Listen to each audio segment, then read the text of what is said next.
बिस्मिल्लाहिर्रहमानिर्रहीम।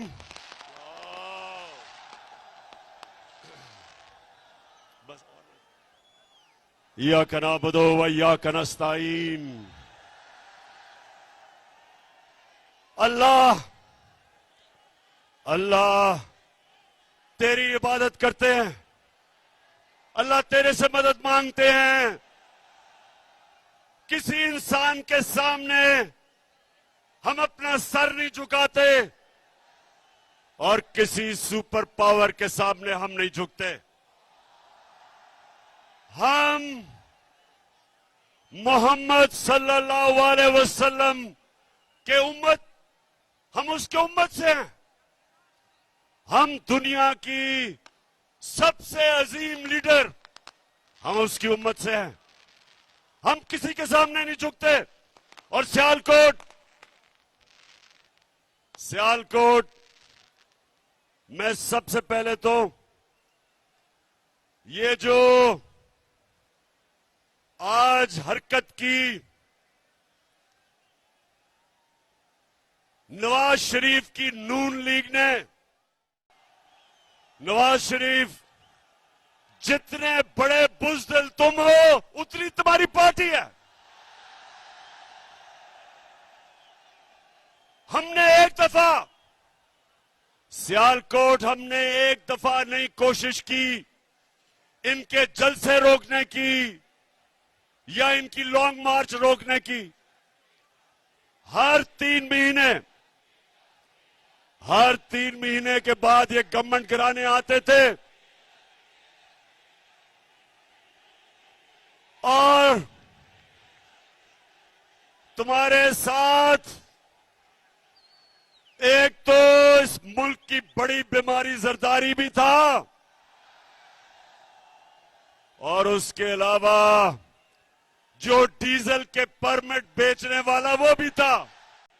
सियालकोट, पहले तो मैं आपके जुनून को सलाम करता हूं। मुझे 1 घंटा लगा यहां पहुंचने के लिए क्योंकि सारे रास्ते बंद हैं। काफले आ रहे हैं इस तरफ जो पहुंच नहीं सकते क्योंकि इन्होंने एक साजिश के तहत हमें बड़ी ग्राउंड में जलसा करने के लिए रोका ताकि ये समझते थे कि एक ही सड़क है, लोग ही नहीं पहुंच सकेंगे। तो नवाज, तुम्हारी और तुम्हारी पार्टी बुज़दिल भी है। तुमने कभी जिंदगी में एक काम ईमानदारी से नहीं किया। ये जब क्रिकेट खेलता था तो अपना अंपायर खड़ा करके क्रिकेट भी खेलता था।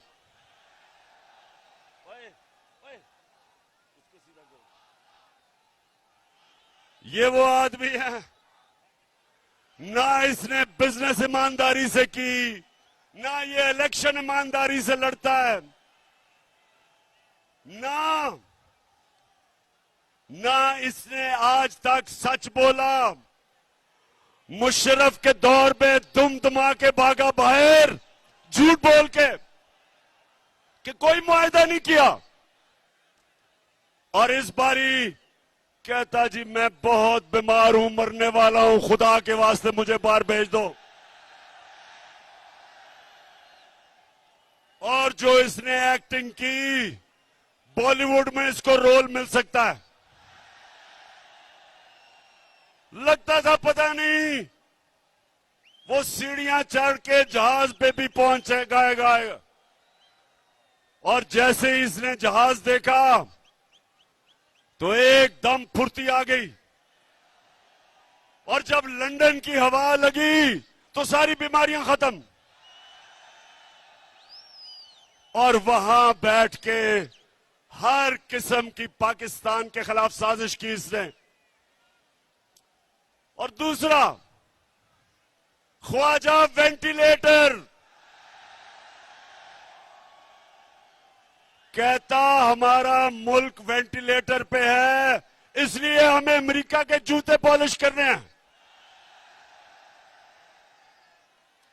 ख्वाजा वेंटिलेटर इस मुल्क को वेंटिलेटर पे किसने डाला? हमें तो सिर्फ 3.5 साल की हुकूमत मिली थी। तुम दोनों खानदान शरीफों के और जरदारियों के 30 साल तुमने इस मुल्क पे हुकूमत की है। वेंटिलेटर पे तो तुमने मुल्क को लूट लूट के पैसा बाहर ले जाके आज हमारे मुल्क को मकरूज किया। और फिर तुम्हारा जो cherry blossom boot polish Shehbaz Sharif, वो कहता है कि बेगर्स आर नॉट चूजर्स। मतलब कि क्योंकि हम बेकारी हैं, हमें गुलामी करनी पड़ेगी अमेरिका की। सियालकोट के लोगों, मुझे ये बताओ कि क्या आपको अमेरिका की गुलामी कबूल है? आप सबको और मेरे पाकिस्तानियों को इसलिए ना अमेरिका ना किसी की गुलामी कबूल इसलिए नहीं क्योंकि हम मोहम्मद सल्लल्लाहु अलैहि वसल्लम के उम्मती हैं। हम अल्लाह के सिवा हमारा तो दावा है कि ला इलाहा इल्लल्लाह, अल्लाह तेरे सिवा किसी के सामने नहीं हम झुकते। और जब मुसलमान नौजवानों किसी के सामने झुकता है तो वो सबसे बड़ा शिर्क समझा जाता है इस्लाम में। हमें ला इलाहा इल्लल्लाह गैरत देता है, हमें गैरतमंद कौम है। हम इन चोरों डाकों की तरह किसी की गुलामी कबूल नहीं करते। सियालकोट, जरा अपना ध्यान रखना, गिरना पड़ना वहां से। अच्छा, सियालकोट इन्होंने कोशिश की आपको रोकने के लिए। नवाज शरीफ, तुम और 3 स्टूडेंट्स सुन लो, मेरी आज गौर से बात सुन लो। आज तक दुनिया की तारीख में कभी कोई इनकलाब को नहीं रोक सका। ये सियासत नहीं हो रही, ये इनकलाब आ रहा है। कौम आज तहरीके पाकिस्तान के बाद दूसरी आजादी की तहरीक के लिए तैयार है। अपनी हकीकी आजादी के लिए कौम बाहर निकल रही है और इसको ना तुम रोक सकते हो गीदड़ नवाज लंदन में बैठ के, ना ये तुम्हारा बूट पॉलिश करने वाला मुजरिम भाई रोक सकता है, ना उसका करप्ट बेटा रोक सकता है, और ना वो 18 कत्ल करने वाला इंटीरियर मिनिस्टर रोक सकता है। इसको कोई ताकत नहीं रोक सकती। और आज गौर से सुन लो, हम हमेशा, मेरी जमात ने हमेशा पुरअमन एहतजाज किया है। इंशाअल्लाह जब हम इस्लामाबाद पहुंचेंगे हम पुरअमन रहेंगे। लेकिन ये गौर से सुन लो कि अगर तुमने जो आज हरकत की है, अगर तुम ये हरकत करोगे और इंतशार फैलाने की कोशिश करोगे तो तुम्हें किसी को छुपने की जगह नहीं मिलेगी पाकिस्तान में। मैं आज, अब सियालकोट के लोगों जरा गौर से मेरी बात सुनना, आराम से पहले बात सुना मेरी। बड़ी अहम बात करने लगा हूं, खामोशी से सुने। मेरे खिलाफ बंद कमरों के अंदर मुल्क से बाहर और मुल्क के अंदर एक साजिश हो रही है, और वो साजिश ये है कि वो चाहते हैं कि इमरान खान की जान ले ली जाए।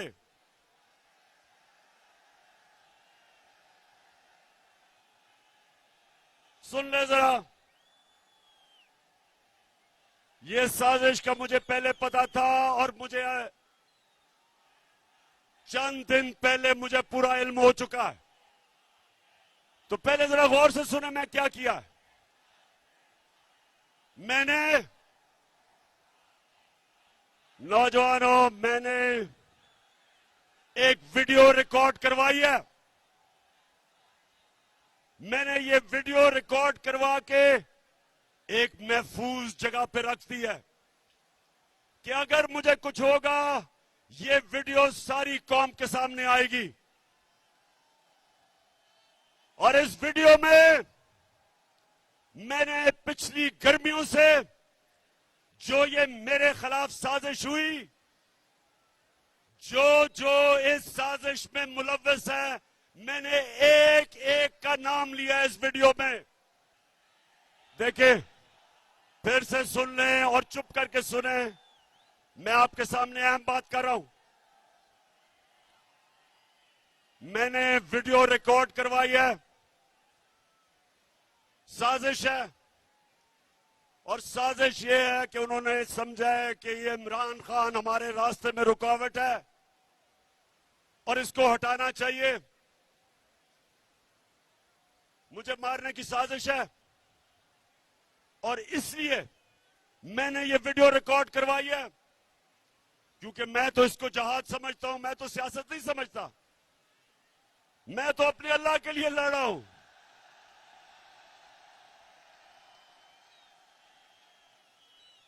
लेकिन मैं ये चाहता हूं कि अगर मुझे कुछ होगा तो मैं अपने सारे पाकिस्तानियों को चाहता हूं कि आपको पता चले कि कौन कौन इस साजिश में मुलव्वस था। बाहर बैठ के कौन इस साजिश का किरदार था, और मेरे मुल्क में बैठ के किस किस ने साजिश की, इनमें सबके मैंने नाम लिए हैं। बस इनमें सारों के मैंने नाम लिए हैं जिन्होंने ये प्लानिंग की, और एक एक का नाम मैंने कहा कि ये मेरे दिल पे लिखा हुआ है कि इन्होंने कैसे पूरी प्लानिंग करके एक बैरूनी मुल्क साजिश, जिसमें ये सारा इस मुल्क का करप्ट टोला उसके साथ मिलके, और कौन कौन मजीद लोग इनके साथ थे, इन्होंने जो मेरी गवर्नमेंट गिराई है और जो आगे ये करने जा रहे हैं। मैं ये इसलिए, मेरे पाकिस्तानियों, मैंने ये इसलिए वीडियो रिकॉर्ड करवाई है कि इस मुल्क की तारीख है कि कभी ताकतवर को कानून के नीचे नहीं लाया जाता, कभी ताकतवर का एहतसाब नहीं होता, हमेशा ताकतवर बच जाता है और किसी और के नाम पे जो भी कत्ल होता लगता है। मैं इसलिए ये वीडियो रिकॉर्ड करवा रहा हूं, करवा के रखी हुई है, महफूज रखी हुई है। मैंने सिर्फ इसलिए रखी है कि मैं ये चाहता हूं कि इस बारी इस मुल्क का इंसाफ का निजाम, इस मुल्क की तारीख है, कभी इन्होंने नहीं किसी को पकड़ा जो ताकतवर मुजरिम हो, सिर्फ कमजोरों को पकड़ा जाता है। इसलिए ये लियाकत अली खान के जमाने से लेके अब तक कोई ताकतवर मुजरिम नहीं पकड़ा गया। इसलिए मैं चाहता हूं कि मेरी कौम के सामने सब की शक्लें आए कि कौन कौन इस मुल्क से गद्दारी कर रहा था, किस किस ने गद्दारी की। और मैं दूसरी बात करता हूं,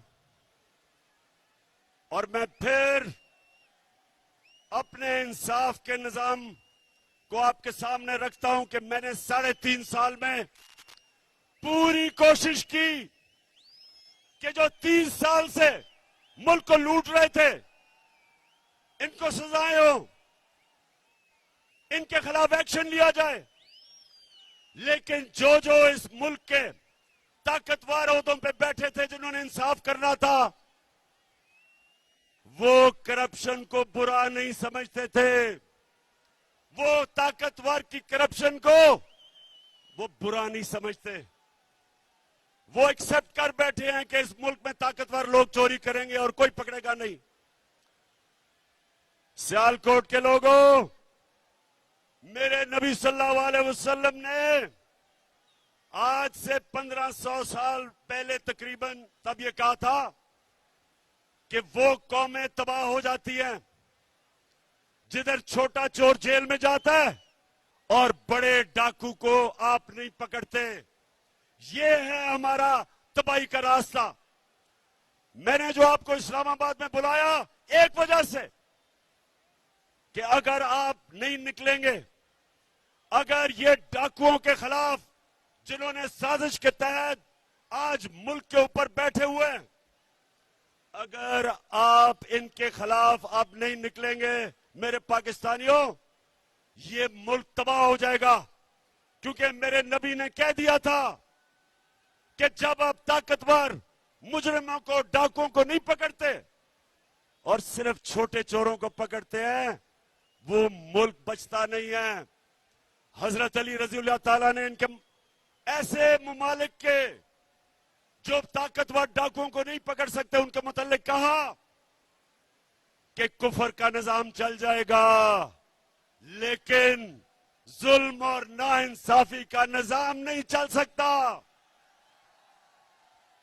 हमारे सामने तबाही है। अगर हम सब एक कौम बन के नहीं निकले और अगर हमने इनके खिलाफ जहाद ना की, मेरे पाकिस्तानियों, आपके और आपके बच्चों का कोई मुस्तकबिल नहीं है। जो दुनिया में अमीर तरीन मुल्क है, उधर सबसे बड़ी चीज क्या है कि ताकतवर कानून के नीचे है, जिसको रूल ऑफ लॉ कहते हैं, कानून की हुक्मरानी जिसको कहते हैं। जो नबी सल्लल्लाहु अलैहि वसल्लम ने मदीना की रियासत में सबसे पहले उन्होंने कहा कि मेरी बेटी भी जुर्म करेगी तो उसको सजा मिलेगी। जब तक एक माशरा खुशहाल नहीं हो सकता, जब तक आप ताकतवर डाकू को नहीं पकड़ते। ये है हमारी जहाद। और सियालकोट के लोगों, आपने, जब मैं 20 के बाद कॉल दूंगा, आपने सब इस्लामाबाद पहुंचना है। आपने ना फिक्र करनी है कि गर्मी है।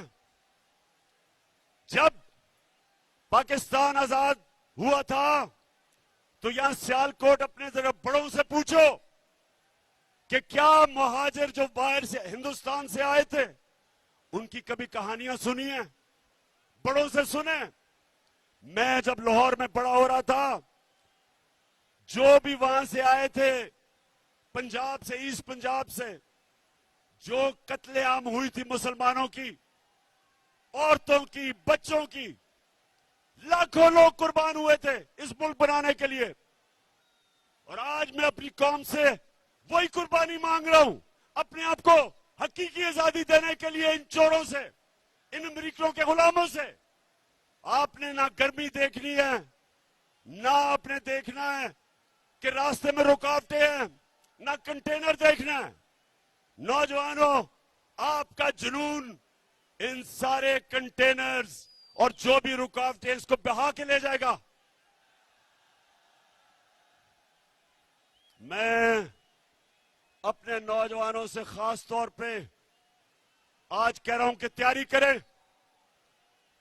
इन्होंने 2 दिन पहले ट्रांसपोर्ट बंद कर देनी है, इन्होंने पेट्रोल बंद कर देना है, इन्होंने इंटरनेट बंद कर देनी है। उससे पहले तैयारी करें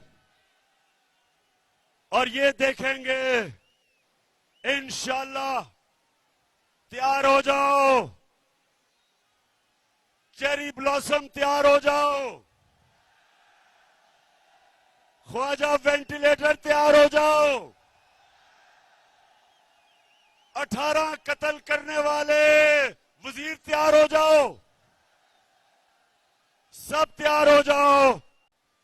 सियालकोट, सुनो मेरी बात।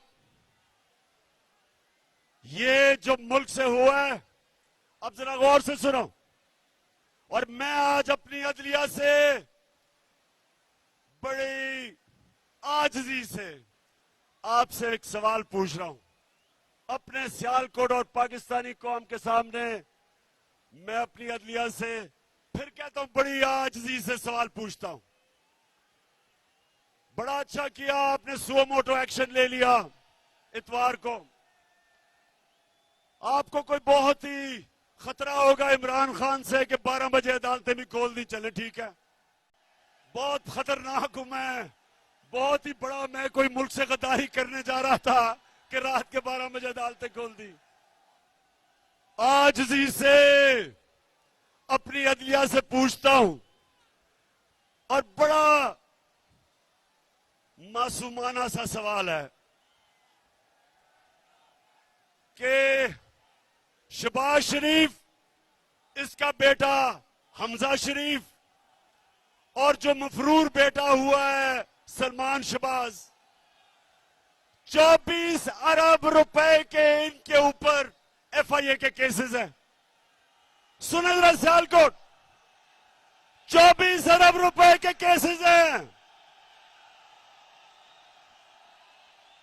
प्राइम मिनिस्टर पे, चीफ मिनिस्टर पे, और जो भाई भगौड़ा हो चुका है। 24 अरब रुपए का मतलब, 24 अरब रुपए का मतलब कि 2400 करोड़ रुपए के इनके ऊपर करप्शन के केसेस हैं।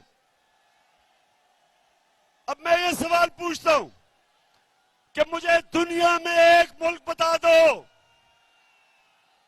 कि FIA इन्वेस्टिगेट करके आपके ऊपर ये केसेस बनाती है, और इक्तदार में आके आप उसी FIA के ऊपर बैठ के और सबसे पहले सारे वो लोग जिन्होंने केसेस बनाए उनको फारिग करते हैं। और फिर और मैं सलाम करता हूं डॉक्टर रिजवान आपको कि एक जबरदस्त FIA का ऑफिसर जिसमें दिलेरी थी, जो दलेर आदमी था, जिसने शरीफ माफिया के खिलाफ कार्रवाई करके मकसूद चपड़ासी के बैंक अकाउंट में और नौकरों के बैंक अकाउंट में 16 अरब रुपए पकड़े। और फिर क्या हुआ? डॉक्टर रिजवान के ऊपर दबाव डाला गया। हमजा शरीफ ने उसको धमकियां दी, और वो डॉक्टर रिजवान शदीद दबाव में था और उसको हार्ट अटैक हुआ, मर गया। कल क्या हुआ? जो दूसरा ऑफिसर ये शहबाज शरीफ का FIA का केस इन्वेस्टिगेट कर रहा था, उसका नाम नदीम अख्तर था, उसको कल हार्ट अटैक हो गया। सियालकोट, उसको भी हार्ट अटैक हो गया कल। मैं ये सवाल पूछता हूं कि ये कैसे है कि माफिया का जो इन्वेस्टिगेट करता है उनके ऊपर किस तरह का दबाव है? किधर है मेरी अदालतें? आपका काम है इनकी हिफाजत करना।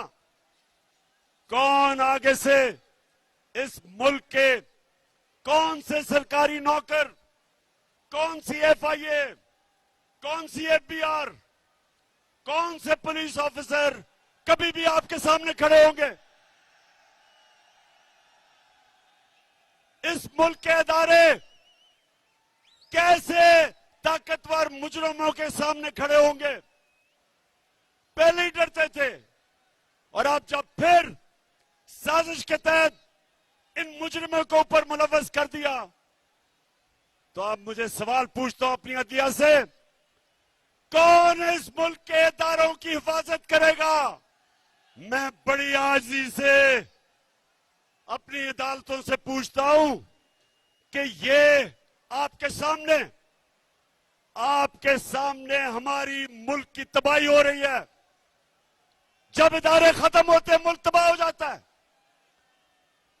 और मैं फिर ये अगला सवाल पूछता हूं कि ये जो हमारे जेलों में छोटे चोर भरे हुए हैं, उनका क्या ये कसूर है कि वो छोटे चोर हैं? क्या सबक ये मिल रहा है कि मुल्क पे डाका मारो तो बड़ा डाका मारो, नहीं तो जेल में चले जाओगे?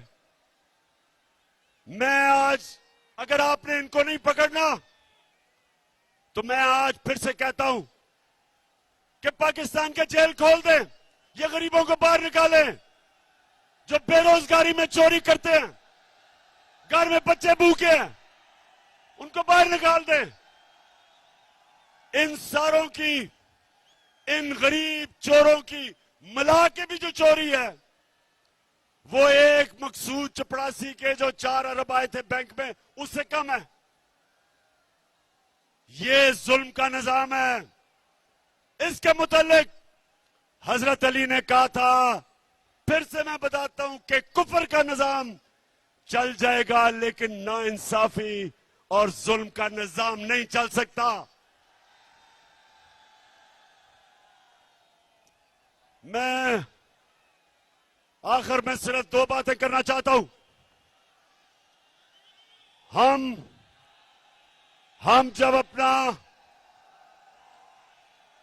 हमने जब पाकिस्तान में, सुनो नौजवानों, आखिरी 2 बातें,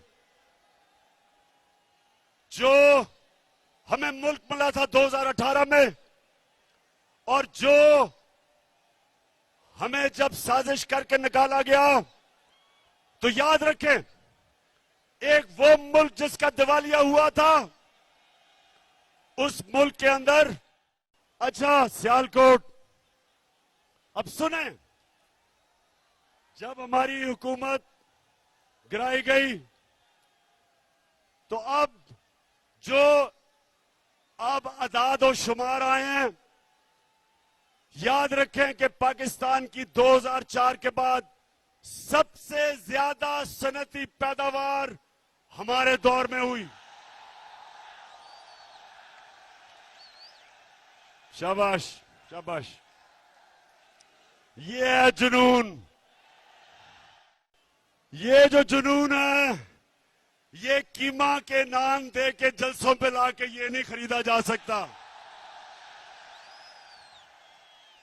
और ये ही जुनून इंशाअल्लाह इस्लामाबाद के अंदर वो इनकलाब लेके आएगा जो हमें हकीकी तौर पे आजाद करेगा। तो अब ये पता चला, अब जो आदाद और शुमार आए मार्च के, सबसे ज्यादा 2004 के बाद पाकिस्तान की सनती पैदावार 10.6, 29% हमारी एक्सपोर्ट बढ़ी, ये भी रिकॉर्ड। 4 फसलों के अंदर रिकॉर्ड हुआ, मकई में, चावल में, गन्ने में और आलू में रिकॉर्ड हुआ। सबसे ज्यादा पैसा हमारे किसानों के पास गया, देहातों में खुशहाली आई, सारे बर्रे सगीर में सबसे ज्यादा रोजगार पाकिस्तान में, हिंदुस्तान से भी ज्यादा। और सबसे बड़ी बात यह कि जो अब अदाद और शुमार आए हैं, पाकिस्तान की जो ग्रोथ रेट है वो तकरीबन 6%, जो रिकॉर्ड है। तो कहने का मकसद यह है कि जब इन्होंने साजिश करके हुकूमत गिराई थी, तब पाकिस्तान एक तरक्की के रास्ते पे निकल चुका था। जब से ये आए हैं चोर, रुपया तकरीबन 195 पे पहुंच गया, स्टॉक एक्सचेंज बैठ गई है। महंगाई का हाल ये है कि आज वो किधर हैं, वो किधर हैं, वो मीडिया हाउस किधर हैं जो जाके अब्बास, जो भी हो गिरना पड़ना खुदा का वास्ता है। बस बस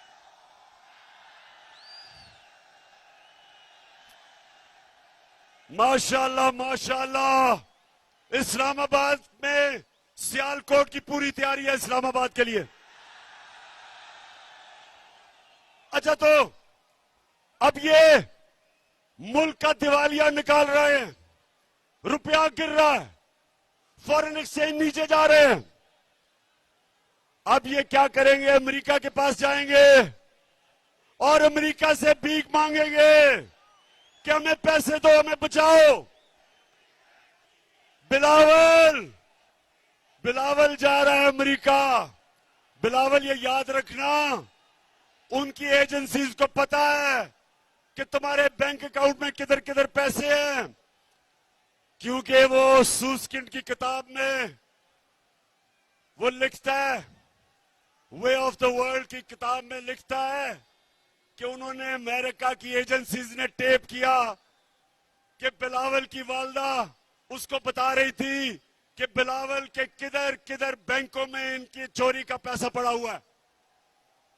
तो तुम उनके सामने आंखों में आंखें देख के बात नहीं करोगे, क्योंकि उनको पता है नवाज शरीफ की तरह कि तुमने पैसा किधर छुपाया हुआ है। तो पाकिस्तानियों, मैं आखिर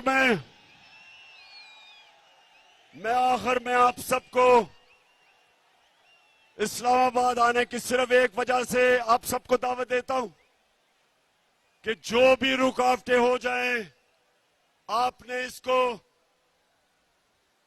तहरीके पाकिस्तान की तरह एक अपनी आजादी की जंग समझनी है। मेरे लिए यह जहाद है और यह आपके लिए भी जहाद है। अपनी जहाद के अंदर अपने खौफ की जंजीरें तोड़ दें। जिंदगी मौत अल्लाह के हाथ में, इज्जत अल्लाह के हाथ में, रिस्क अल्लाह के हाथ में। तो फिर डर किस चीज का? डर किस चीज का? आपके सामने खड़ा हूं, आपके सामने वो आदमी खड़ा है जिसको कुरान में अल्लाह कहता है जो लोग ईमान ले आए अल्लाह उनके खौफ दूर कर देता है। कोई खौफ नहीं है, आपको भी कोई खौफ नहीं होना चाहिए। तैयारी करें और इंशाअल्लाह इस्लामाबाद में मुलाकात होगी। उमर और उस्मान डार, जिस तरह आज आपने ये डाकुओं का मुकाबला किया, मैं आज आपको खराज तहसीन पेश करता हूं।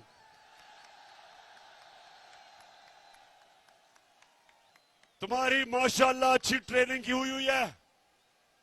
धरने में मैंने आपकी ट्रेनिंग करवाई है।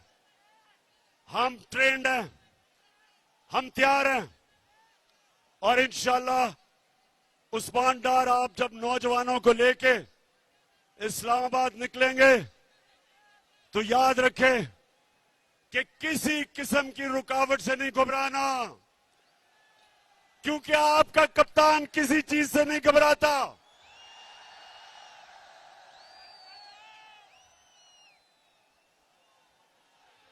पाकिस्तान जिंदाबाद, पाकिस्तान पाइंदाबाद।